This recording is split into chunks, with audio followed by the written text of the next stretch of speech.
അനധികൃത സ്വത്ത് സമ്പാദന കേസിൽ KM എബ്രഹാമിനെ രക്ഷിക്കാൻ വിജിലൻസ് ശ്രമിച്ചു എന്നുള്ളതാണ് ഇപ്പോൾ ഹൈക്കോടതിയുടെ നിരീക്ഷണം. അങ്ങനെയെങ്കിൽ ഇതിൽ മുഖ്യമന്ത്രിയുടെ പ്രിൻസിപ്പൽ ചീഫ് സെക്രട്ടറി കൂടിയാണ്, അദ്ദേഹത്തിന് പങ്കുണ്ടോ? വളരെ പ്രധാനപ്പെട്ടൊരു കാര്യം, ഈ KM എബ്രഹാം എന്ന് പറയുന്ന ആൾ മുൻ ചീഫ് സെക്രട്ടറി, അദ്ദേഹം കേരളത്തിലെ മുഖ്യമന്ത്രിമാർക്ക് അനഭിമതനായിരുന്നു ഒരു കാലഘട്ടത്തിൽ. അത് ഇവിടെ നിന്ന് ഡെപ്യൂട്ടേഷനൊക്കെ വാങ്ങിച്ച് പോകാൻ നോക്കിയൊരു ഓഫീസറാണ്. പക്ഷെ പിന്നെ ഒരു ഘട്ടം കഴിയുമ്പോഴാണ് പുള്ളി എല്ലാ മുഖ്യമന്ത്രിമാരുടെയും മാനസപുത്രനായി മാറുന്നത്. ഇപ്പോൾ ഈ മുഖ്യമന്ത്രിയുടെ മാനസപുത്രനാണല്ലോ, അതുകൊണ്ടാണല്ലോ റിട്ടയർ ആയതിനു ശേഷവും ഈ ഇടയ്ക്ക് ശമ്പളം കൂട്ടിക്കൊടുത്തു. സാധാരണ റിട്ടയർ ആയതിനു ശേഷം അദ്ദേഹത്തിന് 2 ജോലിയാണ്. കിഫ്ബിയുടെ CEO ആയിട്ട് പോയി, പിന്നെ പ്രിൻസിപ്പൽ സെക്രട്ടറി പ്രിൻസിപ്പൽ ചീഫ് സെക്രട്ടറിയുടെ റാങ്കിലുള്ള അഡ്വൈസർ പോലെ CMന്റെ ഓഫീസിലുമുണ്ട്. ശമ്പളം നല്ല ശമ്പളമാണ് കൊടുക്കുന്നത്. അപ്പോൾ അതിന് വലിയ സമയം കിഫ്ബി തന്നെ പരാജയമാണെന്ന് ലോകം ഇപ്പോൾ തെളിയിച്ചു. കിഫ്ബി പരാജയമാണെന്ന് തോമസ് ഐസക്, കിഫ്ബിയുടെ വിജ്ഞാതാവായ പിതാവ് തന്നെ പറഞ്ഞു. തോമസ് ഐസക് തന്നെ പറഞ്ഞു, ഇത് ഇത്രയും കാലം നീട്ടിക്കൊണ്ടുപോകേണ്ട ഒരു പ്രോജക്റ്റ് അല്ല, അത് പൂട്ടേണ്ട സമയം കഴിഞ്ഞു എന്ന് പറഞ്ഞു. എന്നിട്ടും ശമ്പളം കൂട്ടിക്കൊടുത്ത് അദ്ദേഹത്തെ ഇരുത്തിയിരിക്കുകയാണ്. അപ്പോൾ അദ്ദേഹം വലിയ കൊല്ലത്ത് അദ്ദേഹം ഈ കെട്ടിടം വെച്ചതിലാണ് ഈ മാൽ പ്രാക്ടീസ് പിടിച്ച് ജോമോൻ പുത്തമ്പലയ്ക്കൽ കൊടുത്തിരിക്കുന്നതിൻ്റെ പൊതുതാൽപര്യ ഹർജിയിൽ പിടിച്ചിരിക്കുന്ന കേസ് അതാണ്. അദ്ദേഹം റിട്ടേൺസ് പോലും പലപ്പോഴും കൊടുക്കാറില്ലെന്നാണ് പറയുന്നത്. IT റിട്ടേൺസ് പോലും പലപ്പോഴും കൊടുക്കാറില്ല.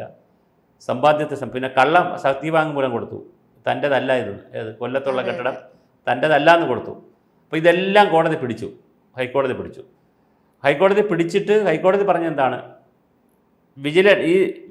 വിജിലൻസ് കേരള വിജിലൻസ് ഇത് അന്വേഷിച്ചിട്ട് കാര്യമില്ല.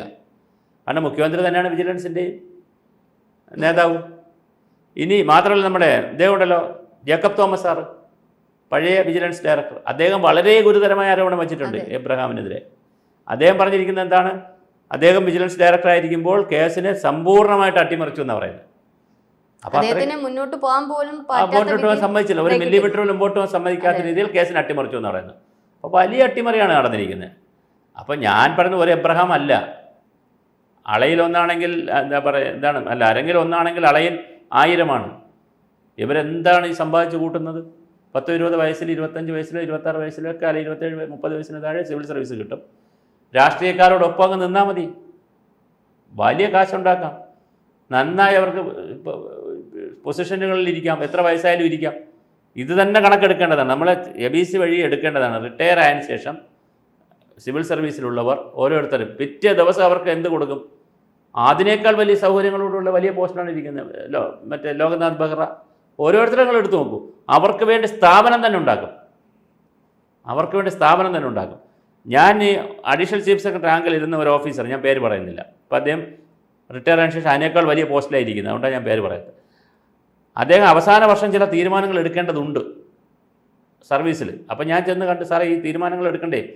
അറിഞ്ഞിടോ, എനിക്ക് ഈ വർഷം ഞാൻ റിട്ടയർ ആവുകയാണ്, ഞാൻ ഗവൺമെൻറ്റിൻ്റെ അനഭിമത ബുക്ക് കയറി കഴിഞ്ഞാൽ അവിടെ ഞാൻ ഫയലൊക്കെ സൂക്ഷിച്ചേ വിടത്തുള്ളൂ.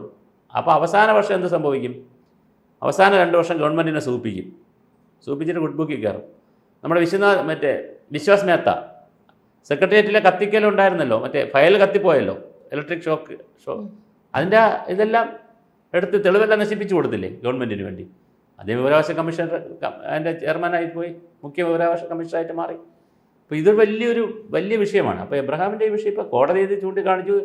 ജോമോൻ പുത്തമ്പലയ്ക്കൽ ഒരാളും ഇങ്ങനെ പിറകെ നടന്നുകൊണ്ട് സംഭവിച്ചതാണ്, വലിയ പ്രശ്നമാണ്. മുഖ്യമന്ത്രിയുടെ മുൻ ചീഫ് സെക്രട്ടറി നമുക്കറിയാം, ശിവശങ്കരൻ, അതെ, സ്വർണ്ണക്കടത്ത് കേസുമായിട്ട് ബന്ധപ്പെട്ട് അതങ്ങനെയായി. അപ്പം ഈ ചീഫ് സെക്രട്ടറിമാരും മുഖ്യമന്ത്രിയുമായിട്ടുള്ള ഒരു വല്ലാത്ത സൗഹൃദം വിജയാനന്ദ് മാന്യനായി ഇവിടെ താമസിക്കുന്നുണ്ട്. ഇതിൽ നിന്ന് വ്യത്യസ്തനായ ഒരു ചീഫ് സെക്രട്ടറി ആയിരുന്നു. ഒരു അഴിമതി നടത്തുന്ന ആളല്ല, ഗാന്ധിയനാണ്, വളരെ മാന്യമായി ജീവിക്കുന്ന. പക്ഷേ അദ്ദേഹത്തിന് എന്തില്ല, കുറേ കമ്മിറ്റികളുടെ കാര്യങ്ങളുണ്ടെന്നുള്ള അല്ലാതെ അദ്ദേഹത്തിൻ്റെ ബൗദ്ധികമായ ശക്തിയോ കഴിവോ അഡ്മിനിസ്ട്രേറ്റീവ് കപ്പാസിറ്റി അതേ അർത്ഥത്തിൽ ഗവൺമെൻറ് എന്ത് ചെയ്യുന്നില്ല, യൂട്ടിലൈസ് ചെയ്യാത്ത എന്തുകൊണ്ടായിരിക്കും? ഇതുപോലെ അനധികൃതമായി സ്വത്തുണ്ടാക്കുകയും, ഈ അനധികൃത സ്വത്തുണ്ടാക്കുന്നവരുടെ ഒരു ഗുണം എന്താണ്? മറ്റ് മന്ത്രിമാരോ മന്ത്രിസഭയിലുള്ളവരോ മറ്റ് MLA മാരോ മറ്റാളുകളോ തെറ്റ് ചെയ്യുകയാണെങ്കിൽ കണ്ണടയ്ക്കും. അതുകൊണ്ടാണ് ഇവരെ കൊണ്ടിരുത്തിയിരിക്കുന്നത്. എബ്രഹാമിനെ എന്തുകൊണ്ടാണ് അവിടെ ഇരുത്തിയിരിക്കുന്നത്? നമ്മുടെ ഫയലുകളെല്ലാം ശരിയാക്കാൻ എബ്രഹാം മിടുക്കനാണ്. കാരണം Abraham as a man it self എന്താണ്, കറപ്റ്റാണ്. അപ്പോൾ അദ്ദേഹം കറപ്റ്റായ ആളിന് ഈ ഫയലുകൾ കൈകാര്യം എളുപ്പമായിരിക്കും. കറപ്ഷൻ പറഞ്ഞാൽ എളുപ്പമായിരിക്കും. കള്ളൻ്റെ താക്കോൽ കൊടുത്താൽ എളുപ്പമായല്ലോ, ലോക്കറിൻ്റെ താക്കോൽ കള്ളൻ്റെ കൊടുത്തു കഴിഞ്ഞാൽ കൃത്യമാണെന്ന് പറയുന്നതാണ്. അപ്പോൾ അത് സംഭവിക്കുകയാണ്. ഇപ്പോൾ കോടതി വളരെ കൃത്യമായി പറഞ്ഞു, വിജിലൻസ് അന്വേഷിച്ചിട്ട് കാര്യമില്ല, CBI തന്നെ പോകണം. കാരണം ഇത് ഒന്ന് ഇദ്ദേഹം കിഫ്ബിയുടെ ചീഫാണ്, എക്സിക്യൂട്ടീവ് CEO ആണ്. അത് തന്നെ വലിയ പോസ്റ്റാണ്. അത് വലിയ സ്വാധീനിക്കാൻ പറ്റുന്നൊരു പോസ്റ്റാണ്. കാരണം ഫണ്ടിങ് ഉള്ളതുകൊണ്ട് അവിടെ ഫണ്ടിങ് ഉണ്ട് ഒരുപാട്. രണ്ടാമത് മുഖ്യമന്ത്രി ഓഫീസിലെ അഡീഷണൽ ചീഫ് സെക്രട്ടറി റാങ്കിൽ, പ്രിൻസിപ്പൽ ചീഫ് സെക്രട്ടറി റാങ്കിലിരിക്കുന്ന ഒരു പോസ്റ്റിലും ഇരിക്കുന്നുണ്ട്. അപ്പോൾ തീർച്ചയായിട്ടും CBI അന്വേഷണമൊക്കെ വന്നാൽ ഇപ്പം നമുക്കറിയാം സ്വർണ്ണക്കടത്ത് കേസ്, ലാവ്ലിൻ കേസ്, ഇപ്പം മാസപ്പടി വിവാദമായിട്ടുള്ള മാസപ്പടി കേസ്, ഇപ്പം ചീഫ് സെക്രട്ടറിയുടെ ഈ ഒരു അനധികൃത സ്വത്ത് സമ്പാദനം, ഇതൊക്കെ മുഖ്യമന്ത്രിയുടെ നേരെയാണ് നീളുന്നത് അല്ലെ? അദ്ദേഹത്തിന് ചുറ്റും വരുന്ന ഈ ഒരു വിഷു സമയത്ത് അദ്ദേഹത്തിന് ചുറ്റും ഈ പറഞ്ഞില്ലല്ലോ. പക്ഷെ ഇതെല്ലാം ഒഴിവാക്കിയില്ലല്ലോ. ഞാൻ ചോദിക്കണം, ഒഴിവാക്കിയില്ലല്ലോ. അതെ, കേരള ഹൈക്കോടതി തൻ്റെ കൂടെയുള്ള ഒരു സ്റ്റാഫിൻ്റെ പേരിൽ എന്തെടുത്തു? കേരള ഹൈക്കോടതി CBIക്ക് ഒരു കേസ് വിട്ടു. അദ്ദേഹത്തെ ഒഴിവാക്കിയോ? CEO മാറ്റിയോ? ഇവിടെ കള്ളന് കഞ്ഞി വെച്ചവനും പൂട്ടുമുറിച്ചവനും മുന്തിയറപ്പനും എല്ലാവരും കൂടി ചേർന്നല്ലേ ഈ സമൂഹത്തെ ഇങ്ങനെ കൊണ്ടുപോകും. അതല്ലേ ഞാൻ പറഞ്ഞ മതവും നമ്മൾ നേരത്തെ ഒരു സബ്ജക്റ്റിൽ പറഞ്ഞാണ്, മതവും രാഷ്ട്രീയവും കച്ചവടവും കൂടി ചേർന്ന് ഒറ്റ ലൈനിൽ പോകുന്നതാണ്. നേരത്തെ മതവും രാഷ്ട്രീയമായിരുന്നു ലൈനിൽ പോയിക്കൊണ്ടിരുന്നത്, അത് രണ്ടായിരുന്നു, ഒരു ലൈനിലായി. ഇപ്പോൾ കച്ചവടവും കൂടെ കയറി കറക്റ്റായിട്ടില്ല, ഈ 3 പേരും കൂടി ചേർന്ന് പിടിച്ചിട്ടുണ്ട്. അപ്പോൾ CBI ഇപ്പം നേരത്തെ പറഞ്ഞ പോലെ, രഞ്ജിനി പറഞ്ഞ പോലെ ഇതിപ്പോൾ CBIക്ക് വിട്ടെങ്കിലും മറ്റൊരുപാട് കേസുകൾ ഇങ്ങനെ ഡിലേ ചെയ്ത് കൊണ്ടുപോകുന്ന അദ്ദേഹത്തിന് വയസ്സുമായല്ലോ. അതുകൊണ്ട് ഇത് എന്ത് റിസൾട്ട് ഉണ്ടാവുന്നില്ല. പക്ഷേ ഒരു കേസെങ്കിലും എടുത്തല്ലോ, CBI ഒരു കേസെങ്കിലും എടുത്തല്ലോ, അത്രയെങ്കിലും ബാക്കിയുള്ളവർക്കൊരു റെസ്ട്രിക്ഷൻ വരുമല്ലോ. വളരെ വളരെ പരിതാപകരമാണ്. സർ, മുൻകാലങ്ങളിലൊന്നും മുൻപായി ഇപ്പോൾ ഒരു പിണറായി സർക്കാർ വരുന്നതിന് മുമ്പൊന്നും ഇത്തരത്തിലങ്ങ് ഭയങ്കരമായിട്ട് 100 കേസ്, ഉമ്മൻചാണ്ടിയുടെ കാലഘട്ടം തന്നെ നമുക്ക് ഒറ്റ കേസിൽ അദ്ദേഹത്തിനെ അടിച്ചിട്ടെന്ന് തന്നെ പറയാം അല്ലേ? പക്ഷേ അതിന് മുൻപേയും ചെറിയ ചെറിയ അഴിമതി കേസുകൾ വരുമ്പോൾ സ്വയം രാജിവെച്ച് പോകുന്ന ഒരു പ്രവണത, അല്ലെങ്കിൽ പാർട്ടി തന്നെ പറയും മാറ്റും, ആ സ്ഥാനത്ത് നിന്ന് മാറ്റിയിട്ട് അല്ലെങ്കിൽ മറ്റാരെങ്കിലും നിയോഗിക്കും, അല്ലെങ്കിൽ സ്വയം രാജിവെക്കും. ഒരു അഭിമാനത്തോടെയാണ് ഓരോ രാഷ്ട്രീയ നേതാക്കൾ. പക്ഷേ പിണറായിക്ക് ചുറ്റും ഇത്രയും കേസുകളും കാര്യം, മകൾക്കുൾപ്പെടെ, മകളുടെ കാര്യം എനിക്കറിയില്ല, മകളാണ്, ഭാര്യയുടെ എന്തോ റിട്ടയർമെന്റ് തുക വെച്ചാണ് നടത്തിയത്. അപ്പൊ ഒരു അച്ഛൻ അറിഞ്ഞൂടെ മകൾ എന്തൊക്കെ ബിസിനസ്, അതെ, എന്നിട്ടും അത് മുഖ്യമന്ത്രിക്ക് അത് പറയാൻ അറിയില്ല. സുതാര്യമാണ്, എന്റെ കൈ ശുദ്ധമാണെന്ന് പറയുമ്പോഴും അദ്ദേഹത്തിന് അറിയില്ല എന്തൊക്കെയാണ് ചെയ്തിരിക്കുന്നത്. അത് തുറന്ന് ജനങ്ങളോട് പറഞ്ഞാൽ എന്താ? മാധ്യമങ്ങൾ ചോദിക്കുമ്പോൾ എനിക്ക് നിങ്ങളോട് പറയേണ്ട കാര്യമില്ല, അവിടെ ഒരു ധാർഷ്ട്യമാണ്. അപ്പൊ ഇത് ഞാൻ ചോദിക്കാൻ വരുന്നത്, പ്രതിപക്ഷം പോലും ഇതിൽ ഒരു കൈ പോലും ഇതിനു വേണ്ടി, അല്ലെങ്കിൽ ഒരു കൊടി പോലും പിടിക്കുന്നില്ല, അല്ലെങ്കിൽ ഒരു സമരം പോലും നയിക്കുന്നില്ല എന്നുള്ളതാണ് ആശ്ചര്യം. അതിൻ്റെ രസോന്തരയാവും. ഞാൻ നിങ്ങൾക്കെതിരെ വർത്തമാനം പറയണമെങ്കിൽ എൻ്റെ കൈ എന്തായിരിക്കണം? ശുദ്ധമായിരിക്കണം. ഞാൻ ഐസ്ക്രീമെങ്കിലും കുടിച്ചിട്ടുണ്ടെങ്കിൽ ബിരിയാണി കഴിക്കണമെന്ന് എനിക്ക് കുറ്റം പറയാൻ ഒക്കത്തില്ല. കട്ട്, ഞാൻ ഐസ്ക്രീം കട്ട് കുടിച്ചു, നിങ്ങൾ ബിരിയാണിയാണ് കട്ട് തിന്നത്, എനിക്ക് നിങ്ങളെ പറയാൻ പറ്റത്തില്ല. ബ്ലാക്ക് മെയിലിംഗ് രാഷ്ട്രീയമാണ് ഇവിടെ നടക്കുന്നത്. കേരളത്തിൽ സംഭവിച്ചിരിക്കുന്നത്, പ്രത്യേകിച്ച് ഇന്ത്യയിൽ അങ്ങനെ നിൽക്കട്ടെ, കേരളത്തിലൊരു ബ്ലാക്ക് മെയിലിംഗ് രാഷ്ട്രീയമുണ്ട്. ഞാൻ കുറച്ചുകൂടി പച്ചയ്ക്ക് അങ്ങോട്ട് പറയാം, അങ്ങനെ പറയാമോയെന്ന് എനിക്ക് അറിഞ്ഞൂടാ, എന്നാലും ഞാൻ പറയാം. വിശ്വാമിത്രൻ്റെ കാലം മുതൽ, മഹർഷിയുടെ കാലം തൊട്ടേ പുരാണങ്ങളിലൊക്കെ പറയുന്നതാണ്, പണവും സമ്പത്ത് വന്നു, അധികാരം, പദവി, സ്ത്രീ, മദ്യം. ഇങ്ങനെ മദ്യം എന്ന് പറയുമ്പോൾ അതിനകത്ത് കഞ്ചാവ് എല്ലാം എടുത്തോളൂ, അന്ന് മദ്യമേ ഉള്ളൂ. ഇപ്പോൾ അപ്പോൾ ലഹരി പദാർത്ഥം എല്ലാം എടുത്തോളൂ. അങ്ങനെ ഒരു 5-6 ഐറ്റം. ഇതിൽ വീഴാത്ത എത്ര രാഷ്ട്രീയ നേതാക്കളുണ്ട് ഇവിടെ? പറയൂ. ഒരു മന്ത്രി, ഒരു ചാനലിലെ ഒരു പുതിയ ചാനലിന് റേറ്റിംഗ് കൂട്ടാൻ വേണ്ടി ഒരു പെൺകുട്ടി രാത്രി പഞ്ചാര വർത്താനം പറഞ്ഞപ്പോൾ വീണുപോയ ഒരു മന്ത്രിയുണ്ട് ഇവിടെ, ഹണി ട്രാപ്പ്. നിങ്ങൾ ആലോചിക്കും, പണ്ടായിരുന്നു, ഞാനൊക്കെ സ്കൂളിൽ പഠിക്കുന്ന കാലത്ത് സ്ത്രീകളെ കിട്ടത്തില്ല ഈ നാടകത്തെ അഭിനയിക്കാൻ. അപ്പം ഞങ്ങളുടെ നാട്ടിൽ നടന്നൊരു ക്ലബിൻ്റെ വാർഷികത്തിന് ഒരു സ്ത്രീയായിട്ട് ഒരാളിനെയാണ് ഞങ്ങൾ, ആൺകുട്ടിയാണ് ഞങ്ങൾ ഡ്രസ്സ് ചെയ്ത് കൊണ്ടുവന്ന്, മേക്കപ്പ് ചെയ്ത്, ബ്ലൗസൊക്കെ ഇടിച്ച് കൊണ്ടുവന്ന് നാടകം നടത്തിയത്. ഇന്നിപ്പോൾ എന്താ സ്ഥിതി? സ്ത്രീകളെ അത്യാവശ്യം, പ്രത്യേകിച്ച് സുപ്രീം കോടതി വിധിയും കൂടെയൊക്കെ വന്ന സാഹചര്യത്തിൽ സ്ത്രീകളെ എല്ലാ ആവശ്യങ്ങൾക്കും കിട്ടുന്നൊരു കാലഘട്ടത്തിലാണ് നമ്മൾ താമസിക്കുന്നത്. വിവാഹേതര പൂർവ്വബന്ധം എല്ലാം അംഗീകരിച്ചൊരു ലോകത്താണ് നമ്മൾ താമസിക്കുന്നത്. അപ്പോൾ എത്ര സ്ത്രീകളെ കിട്ടും മന്ത്രിമാർക്കൊക്കെ? ഞൊടിയുടെ കൊണ്ട് വിചാരിച്ചാൽ കിട്ടുമല്ലോ. അങ്ങനെ കിട്ടുന്ന സാഹചര്യത്തിൽ ഇരിക്കുന്ന മന്ത്രി എന്ത് ചെയ്ത് കളഞ്ഞ്? ഒരാൾ പഞ്ചാര അടിച്ചപ്പോൾ വീണുപോയി.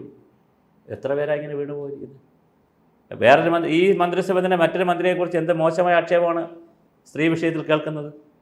അപ്പോൾ സ്ത്രീയുടെയും മദ്യപാനത്തിൻ്റെയും സമ്പത്തിൻ്റെയും ഒക്കെ വിഷയത്തിൽ ഇല്ലാത്ത ആളിനെ ഇതിനെ തിരുത്താൻ പറ്റുള്ളൂ. ഇപ്പോൾ ഓരോ പാർട്ടികളിൽ സംഭവിച്ചിരിക്കുന്നത് ഇങ്ങനെയുള്ള ആളുകൾക്കാണ് എന്ത് കിട്ടിയിരിക്കുന്നത്?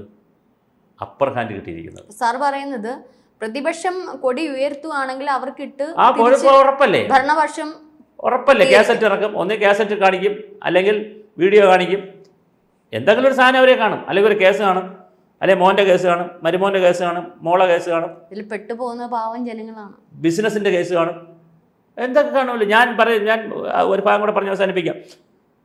BJP, Congress, CPM 3 പാർട്ടിയാണല്ലോ. 3 പാർട്ടി തന്നെ പറയാം, അല്ലെങ്കിൽ LDF, UDF, BJP 3 കക്ഷിയാണല്ലോ. 3 കക്ഷികളും കൂടി ഒന്നിച്ച് പൈസ ഇട്ടിട്ടുള്ള എത്ര ബിസിനസ് ഉണ്ടെന്നറിയാമോ കേരളത്തിൽ? 3 കക്ഷികളുടെയും പൈസ മേടിച്ചുകൊണ്ട് ബിനാമിയായി എത്ര പ്രോജക്റ്റ് ഉണ്ടെന്നറിയാമോ? എന്തിനാണ് നമ്മളെയൊക്കെ പറ്റിക്കുന്നവർ? ഇതൊക്കെ എങ്ങനെയാണ് ചർച്ച ചെയ്യുന്നത്? നമുക്ക് ചിലപ്പം തല്ല് കിട്ടും, കൊട്ടേഷൻ വന്ന് നമ്മളെ കൊല്ലും, സംഘം വന്ന്. അത്ര മോശമാണ്. തിരുവനന്തപുരത്തുണ്ടല്ലോ പ്രോജക്റ്റുകൾ, ഞാൻ വേണമെങ്കിൽ കണ്ണൊഫീഷ്യൽ പറഞ്ഞുതരാം. തിരുവനന്തപുരത്തുണ്ട് പ്രോജക്റ്റ്. 3 പാർട്ടികളുടെയും സമുന്നതരായ നേതാക്കൾ പാർട്ട്ണറായിട്ടുള്ള പ്രോജക്റ്റുണ്ട്. ആരാ രക്ഷിക്കുന്നത് അവരെ? കേരളത്തിലെല്ലാം എന്ത് കാര്യം വന്നാലും കേരള സർക്കാർ രക്ഷിക്കും, ആ പാർട്ടി രക്ഷിക്കും. കേന്ദ്രത്തിൽ നിന്ന് വല്ല പിടിക്കാനോ എന്ന കേസോ അല്ലെങ്കിൽ എന്തെങ്കിലും നിയമപരമായ നടപടി അവിടുത്തെ പാർട്ടി സഹായിക്കും. ഇത് രണ്ടും ഉള്ളതുകൊണ്ട്, മറ്റവരും കൂടെ ഉള്ളതുകൊണ്ട് മിണ്ടത്തുമില്ല, അവർ മിണ്ടത്തുമില്ല. ആ കെയർ ഓഫിൽ ഈ മോലാളി എന്ത് ചെയ്യും? വളരെയധികം അനധികൃതമായ കാര്യങ്ങൾ ചെയ്യുകയും ചെയ്യും. മനസ്സിലായി? അധികൃതം ചെയ്യേണ്ട കാര്യമില്ല, 3 കൂട്ടരും കയ്യിലുണ്ടല്ലോ. വളരെ രസമാണ്. ഞാൻ ലാസ്റ്റ് ഒരു പോയിന്റ് പറയാം. ഞാൻ നിലമ്പൂർ ഒരിക്കൽ പണ്ടൊരു സർവേക്ക് പോയിരുന്നു. കാട്ടിനകത്താണ്, ഉൾക്കാട്ടിലാണ്, വളരെയധികം കാട്ടിലാണ്. അപ്പോൾ കാട്ടിൽ ചെന്നപ്പോൾ അവിടെ രാജാവിനെ പോലെ ഒരു ആൾ, കോട്ടയത്ത് നിന്ന് പോയ ഒരു അച്ചായൻ രാജാവിനെ പോലെ വാഴുകയാണ്. സ്വന്തമായി കുളം, മീൻ, എല്ലാ സംവിധാനമുണ്ട്. അതേ ഞങ്ങളുടെ ചെന്നപ്പോൾ ഞങ്ങളടുത്ത് ചോദിച്ചു, ഇപ്പം ആരാ മുഖ്യമന്ത്രി? ഞങ്ങളൊരു ദിവസം ഗസ്റ്റായിട്ട് ചെന്ന് അവിടെ ചെന്ന് ഒഫീഷ്യലായി ഒരു പ്രോഗ്രാം സർവേക്ക് ചെന്നപ്പോഴാണ്. അപ്പം നമ്മളോട് ഇന്ന ആളാണ്. നമ്പർ എടുത്തില്ല. ആരായാലും പുള്ളിക്ക് വിഷയമില്ല. അത് പുള്ളി കാടൊക്കെ വെട്ടിപ്പിടിച്ച് വലിയ അധിപനായിട്ട് അങ്ങനെ ഇരിക്കുകയാണ്. അപ്പോൾ പുള്ളിക്ക് ആരായാലും വിഷയമില്ല. എന്താണോ കൊടുക്കേണ്ടതെന്ന് വെച്ചാൽ അവർ കൊടുത്തോളാൻ പറയും. അപ്പം അങ്ങനെ എന്തും കൊടുത്തും എന്തും വാങ്ങുകയും ഒരു സദാചാരവുമില്ലാത്ത ഒരു പൊളിറ്റിക്സിലേക്ക് നമ്മൾ പോയപ്പോൾ, ഞാൻ നേരത്തെ പറഞ്ഞത് കാമക്രോധ ലോഭമോഹം ഈ പറയുന്ന 5-6 ഘടകങ്ങളിൽ വീഴാത്തവരെ കയ്യിൽ മടിയിൽ കനമുള്ളവന് ഇല്ലാത്തവന് മാത്രമേ കൈ ഉയർത്തി മറ്റൊരാളിനെ ചൂണ്ടാൻ പറ്റുള്ളൂ. ഇത് ചൂണ്ടുമ്പോൾ ഈ പേരിൽ ഇങ്ങോട്ടിരിക്കും. അപ്പോൾ ഇങ്ങനെ ആവും. പിന്നെ എന്താ ആരോടെ ചൂണ്ടുന്നത്?